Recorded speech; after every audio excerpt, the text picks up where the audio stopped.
Почему нам настолько сложно говорить спасибо? Знаете, практически всем людям очень сложно говорить спасибо. Вот кажется, человек сделал свою работу, но вроде он и так должен был сделать. Зачем нам благодарить его?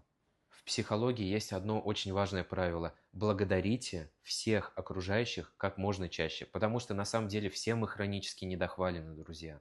И когда мы хвалим других людей, по факту мы им даем чудовищную порцию дофаминов, гормонов счастья и радости.